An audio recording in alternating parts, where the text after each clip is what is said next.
Hello and welcome back to Ruben Uncut. Today I'm talking about The Beekeeper, starring Jason Statham, directed by David Ayer, and written by Kurt Wimmer. It would be damning praise to say that this is the best movie that Kurt Wimmer's ever been involved with.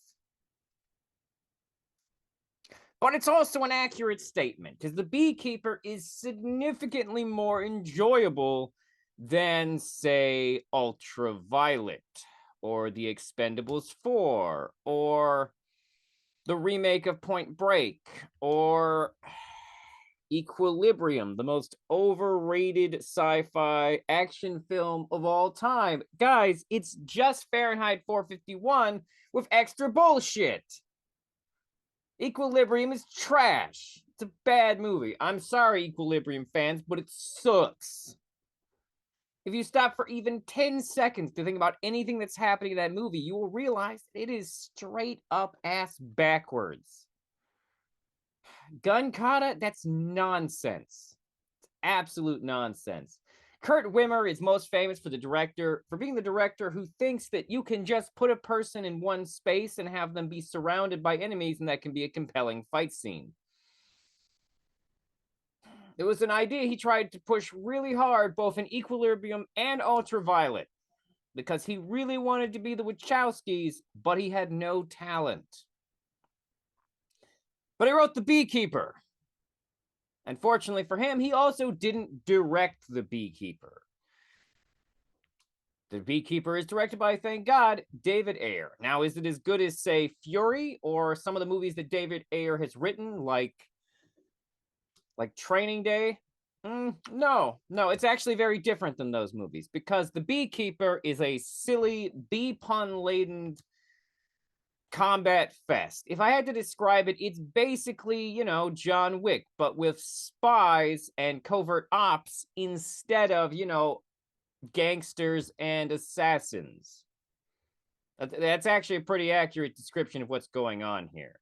You see, because in John Wick is hunting down the son of a Russian mobster who killed his dog and stole his car. But mostly about the killing the dog thing. The Beekeeper follows Jason Statham, a guy named Clay, who is avenging the death of his only adult friend, an elderly black woman who had her entire life savings and $2 million of a charity fund she used to run stolen by internet scammers and tech bros. Which, right off the bat, we're setting ourselves up here to go after some pretty easily hateable people, because tech scammers suck. And it's satisfying to see someone killed immediately after trying to offer another person NFTs to let them live. Like, bitch, I'm not going to let you live for trash. What follows is the revelation that Jason Statham's character is a man with a secret background, kind of like John Wick's background, except John Wick's background is that he is the assassin they call Baba Yaga, the unkillable killing machine. Meanwhile, Jason Statham belongs to the Beekeepers, a super secret program designed to act outside the parameters of regular law enforcement to flesh out corruption in the system. Which is one of those things where, if you analyze it politically, it's actually deeply problematic concept, because, of course, it's the whole who watches the Watchmen thing. What prevents the Beekeeper from being, corrupt? Who takes out the Beekeeper when the Beekeeper is corrupt? Who beekeeps the Beekeepers? This is what I'm saying. So philosophically, there's a problem there, but we're not here for philosophy, are we? We're here to see Jason Statham kick the shit out of people. And this movie delivers that in spades. The editing is better than Expendables 4, but not as good as John Wick. The choreography, though, is solid as hell. And there is at least a handful of really good action set pieces in this. Specifically, a favorite of mine is a knife fight in a room full of glass. Very John Wick-esque, but also one of the tightest fight scenes in the movie with the clearest camera work. Now, technically, I have already told you now everything you know to get into The Beekeeper. So if you wish to see this movie sans any spoilers, now is the time to log off. Because this movie delivers on everything I just said. Jason Statham karateing people to death. And also not to death, because there's a couple scenes where he deliberately uses non-lethal force against FBI agents and some other people. Although there's also a sequence later where he's totally using lethal force against FBI agents. I don't know. I'm not going to hold the movie to moral consistency. It's about a trained covert ops vigilante assassin. Now, The Beekeeper does have some weird political vibes, and that's what I'm going to get into next. So this is going to feature some spoilerinos, because I got to talk about the spoilerinos to really get into the confusing, empty politics of The Beekeeper. Now, there's two ways to analyze the politics of The Beekeeper, and one is to take the surface level read. The basic concept is a little right wing. It's a little bit there. Now, to be fair, this is the type of power fantasy that a lot of people have, because deep down inside, we wish that someone could just cut through the red fucking tape and do something about the bullshit. Now, to be fair, though, the reality is that the red tape actually protects citizenry from blatant abuses. Essentially, this is benevolent fascism to a certain extent. We've got somebody who we are having to trust is just making the right calls. Now, to be fair, we're watching the movie, and, fuck tech scammers, it's easy to hate them. But there's a little bit more to it than that. There's a little bit more to the politics than that, because that's baseline. That's a thing that's just in power fantasies. It's a little right wing, but you can't really get away from it. It's barely worth noting on, because it's pervasive through even very liberal reading media. Everybody on a certain level wishes they could do this, even if philosophically we understand that it's problematic. But let's talk about the politics that are actually in The Beekeeper and why they are empty or flaccid. The politics of the movie are like a Rorschach test that can't bring itself to pull the trigger exactly. What do I mean by that? Well, I have to go a little bit more into the plot of the movie here to really get into this. So we meet Josh Hutcherson's character, who is kind of like the young Russian dude from John Wick, in the fact that he's the guy that Jason Statham is really hunting. And Josh Hutcherson does a good job being an unlikable sort of like tech douche. He gives off heavy tech douche vibes. And he currently is being protected by a dude his mom hired, who used to work for the CIA, played by Jeremy Irons. Jeremy Irons, doing a delightful scene chewing, as only a classically trained British actor can, is former head of the CIA, which gives him a distinctly George H.W. Bush kind of vibe throughout the film. Even kind of looks like him if you think about it. But as the movie goes on, a big reveal about Josh Hutcherson's character is that he is the son of President Danforth, the, at this time, new current president of the United States. So right there, we can draw a lot of parallels right off the bat. Like, oh, the corrupt son of a president? It almost seems tailor-made to make people think about certain Hunter Biden person. Maybe, huh? Well, kind of, sort of. One could also draw parallels between him and Donald Trump Jr., or the other Trump's kids who stole from their own charity. One could draw some parallels to the fact that he is the one out there earning money for his mom, so she can stay clean, which is also a parallel to Trump. But let's talk about President Danforth for a minute, because the reality is that President Danforth is a political Rorschach test. She isn't Biden. She isn't Donald Trump. She isn't Hillary Clinton. She isn't Barack Obama. And she isn't George W. Bush. She is all of these people. Now, on the surface level, it reads very much like Hillary just because it's a woman. And it reads just a little bit like Biden because there's an emphasis on her son. But if you look at the smaller details, they read a lot like Trump in terms of people's actual behaviors. Her political party is never addressed, in fact, never stated. But she wears a red dress. Could that be Republican? Could it just be Hollywood's thing of putting women in red dresses? We don't know, because the movie is not here to make it clear what its politics are. That's not its goal. If anything, The Beekeeper is a political Rorschach test. You are going to see the politics that you want to see in it, because it's set up that way.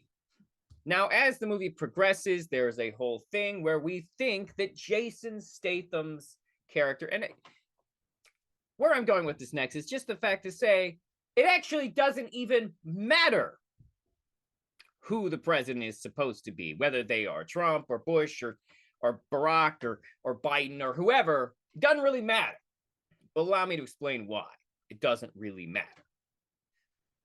So as the movie continues, and he proceeds to kill his way to the top, as the trailer says, killing his way through Delta Force and mercenaries who used to be CIA or Black Ops or Green Berets or whatever. During this, it is revealed not only that President Danforth is the mother of this dude and that she is the president, but in the final moments of the movie, it is made very clear to us that the president is also innocent. There is a deliberate choice, and whether this was done to make the film less controversial, or if they just didn't feel like they could pull the trigger on the concept of an action movie being about a man killing his way to murdering a corrupt president, it just seems like probably a mistake in our current political climate to make that movie. Whichever one of these things it is, the film makes it expressly clear that the president, Danforth, has no idea that their kid is this corrupt. And in the final part of the movie, their kid actually takes them hostage with a gun to their head. And Jason Statham saves the president by shooting the kid. Now, the president freaks out because, of course, their kid just got shot in the head, even though their kid just had a gun to their head. You know, natural parental response, really, if you think about it. But ultimately, the president is innocent. It's just a shitty kid that's the problem. So regardless of how you interpreted the political Rorschach test of who this president is supposed to be, it doesn't matter. They're just innocent. They're just a plot device. They're just the highest level of escalation the movie could take this to. Because ultimately, when it comes to spies, you're eventually just killing your way up to the president of a country, regardless of what country that is. Now, I will say this. If there's anyone in Hollywood that I could suspect of being, a foreign agent whose job it is to create discord in America, Kurt Wimmer is definitely someone who I could suspect. Let's face it. He somehow still has a career after making dreadful bomb after dreadful bomb. Equilibrium, his most popular film, was practically straight to DVD. And Ultraviolet is a fucking wreck of a film. Actually, hold on. I'm going to pull up I'm going to go over Kurt Wimmer is an American screenwriter and film producer. But let's talk about his illustrious movie-making career. He wrote The Beekeeper, the movie we're just talking about, which honestly, probably his best movie. And actually, that might be bared out in the IMDb scores alone. Oh, I'm sorry, Law Abiding Citizen is his highest ranked movie on IMDb. But the following movies were all written by Kurt Wimmer. The Beekeeper, Expendables 4, The Misfits, don't know what that is. Spell, don't know what that is. He wrote the recent Children of the Corn film, which I haven't seen, but I hear is an absolute disaster. He wrote the remake of, he did the story for the remake of Point Break, meaning he is actually the person who ruined it. He did the screenplay and story for the Total Recall remake, which means that he's the fucking moron who wrote a scene into the movie that confirms that it's not all a dream. The thing that ruins the movie. He wrote the movie Salt, one of his biggest box office successes. You know, that movie where Angelina Jolie acts like she's innocent, but in the end you're like, oh wait, no, she is a double agent. He wrote Law Abiding Citizen, which I've seen, and it could be worse. He did the screenplay for Street Kings, haven't seen it. Same score as The Beekeeper, though. He wrote Ultraviolet, which is one of the most nonsensical pieces of shit I've ever seen. He wrote The Recruit, and he wrote Equilibrium, which actually is 0.1 point below Law Abiding Citizen to be his highest rated film on IMDb. That being said, Equilibrium does not deserve a 7.3. It is trash. It is trash written for stupid people. The Thomas Crown Affair and Sphere, and the adaptation of Sphere. Something called The Wolves, Relative Fear, The Neighbor, and Double Trouble. Most of these, I don't really know what the... Oh my god, Double Trouble is that weird 80s action movie starring those two twin bodybuilders. If you don't know what I'm talking about, you can look it up. Kurt Wimmer has directed exactly 4 films, and they're not great. Something called One Man's Justice, which gives heavy patriotic vibes because it's just a blonde guy with a gun in front of an American flag, according to this IMDb picture. Equilibrium, which once again is the most overrated pile of shit out there. And Ultraviolet, which makes Equilibrium look good by comparison because of how hideous and nonsensical Equilibrium is. I mean, Ultraviolet is. Ultraviolet is a movie about vampires where no one does any vampire shit ever. Literally, they just have pointy teeth. No one gets bit. There's no blood. No one gets churned by being bit. It's implied that the virus is spread through the air, and yet there aren't more people that have it. It doesn't. Ultraviolet is trash. And of course, his most recent directing film was the 2020 version of Children of the Corn, which I once again haven't seen, but I hear is fucking terrible. He was also a producer on that Point Break movie, by the way. So yes, in my personal opinion, even having now seen all the movies that Kurt Wimmer has been involved in, I would still call The Beekeeper the best movie that Kurt Wimmer has been involved with, which is really a backhanded compliment to this film. It's not the best Jason Statham or David Ayer movies, but it is the best Kurt Wimmer movie. That being said, it's also not the worst Jason Statham or David Ayer film. In fact, it's a quite enjoyable film from the both of them. I hope this movie helps David Ayer get his career back on track after being slandered for so many years for making Suicide Squad, a film that was butchered by the studios after he completed it, and then forced him to do reshoots. It's the whole thing. It's the whole thing. This is all, according to David Ayer, this is the only movie he's made that is intentionally funny. Also is the other thing. Which really puts into perspective the whole Warner Brothers wanted him to make Suicide Squad into a Deadpool movie. It really puts that in perspective because comedy's not his thing. This is a cheesy 90s style B movie. No pun intended. Where people make a lot of B puns. And honestly, it's a hell of a ride. Too bad its politics are a meaningless Rorschach test. All right, well, thank you for joining me. I hope you enjoyed this quick review of The Beekeeper.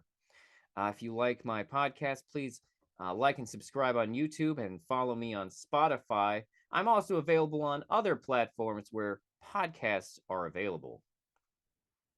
If you would like to contact my podcast, please email me at rubenuncut@gmail.com. Or you can go to that YouTube channel I mentioned and bother me in the comments, which may be where you're watching this. I don't know.